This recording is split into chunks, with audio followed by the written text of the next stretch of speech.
ওরা আমায় এভাবে কেন মারলো মা? মা, আমি তো যেমন ডিউটিতে যাই সেরকমই ডিউটিতে গেছিলাম, কিন্তু আমি তো জানতাম না যে আজই হবে আমার শেষ দিন। আমি তো আমার জুনিয়রদের সাথে একসাথে কত গল্প করতে করতে রাতের খাবার খেয়েছিলাম। জানো মা, অনলাইন থেকে অর্ডার করে আনিয়েছিলাম আমার প্রিয় খাবারটা, ওটাই আজ খেয়েছিলাম। তখনও যদি একটু বুঝতে পারতাম এটাই শেষ খাওয়া, এটাই শেষ গল্প। ডিউটির বাঁধনে আমি যখন ক্লান্ত হয়ে গেলাম মা, আমার চোখ দুটো ঘুমে বন্ধ হয়ে যাচ্ছিল, একটু শরীরের ক্লান্তি মেটাতে গেলাম।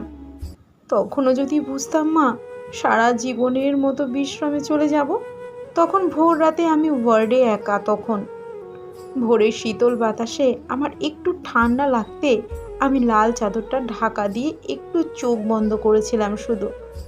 সেই সময়ের অপেক্ষায় থাকা ওরা আমার সাথে। ছি মা, আমার খুব কষ্ট হচ্ছিল জানো তো।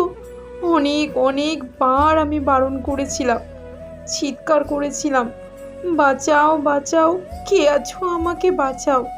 কিন্তু কেউ আমার চিৎকার, আমার আর্তনাদ শুনতে পায়নি জানো তো মা।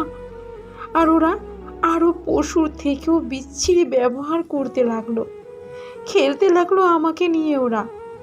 আমি ওদের হাতে পায়ে পড়লাম জানো তো। আমি এটাও বললাম যে আমাকে ছেড়ে দাও, দয়া করে ছেড়ে দাও, আমি কাউকে কিচ্ছু বলবো না, আমাকে যেতে দাও।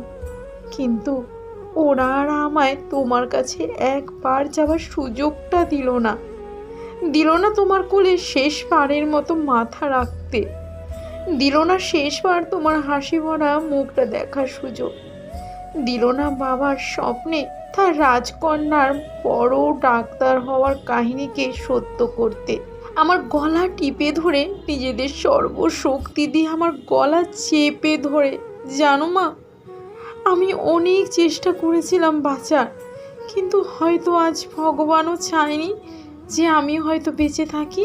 ওই পশুদের শক্তির কাছে আমি হেরে যাই, আমার গলার হাড় ভেঙে যায়। ওরা আমায় ওভাবেই ওখানে ফেলে রেখে চলে যায়, ওই বিভস্মভাবে। সকালে সবাই আসে, কিন্তু একই। হ্যাঁ, আমি কারোর সাথে কথা কেন বলতে পারছি না, তোমাকেও দেখতে পাচ্ছি না, তোমায় কত করে ডাকছি, তুমি শুনতে কেন পারছো না মা আমার ডাক? ও মা, মা গো, এই তো দেখো, দেখো না মা, ও মা, এই তো আমি, তুমি কাঁদছো কেন? কি হয়েছে তোমার? ও মা, দেখি মা, সামনে একটা লাশের দিকে তাকিয়ে হাও মাও করে কাঁদছে। লাশটার মুখ দেখতে পেয়ে আমি শিউরে উঠি। এ কি, এটা যে আমারই নিথর দেহ, আমি কি তবে মারা গেছি? আমিও কাঁদতে শুরু করলাম। সবাই আমার এই মৃত্যুতে শোকাহত, সারা দুনিয়া আমার মৃত্যুর ঘটনা আপাতত জেনে গেছে, সবাই বিদ্রোহ করছে, কিন্তু আমি আমার নিথর দেহের দিকে তাকিয়ে রইলাম। আমার শেষটা তো আরো ভালো হতে পারতো বলো মা। দেখো না মা, ওরা আমার মুখের দেহের কি বিচ্ছিরি অবস্থা করেছে দেখো মা। আমার চিৎকার করতে ইচ্ছা করছে, কিন্তু আমার আওয়াজ এখনো কেউ শুনতে পারছে না।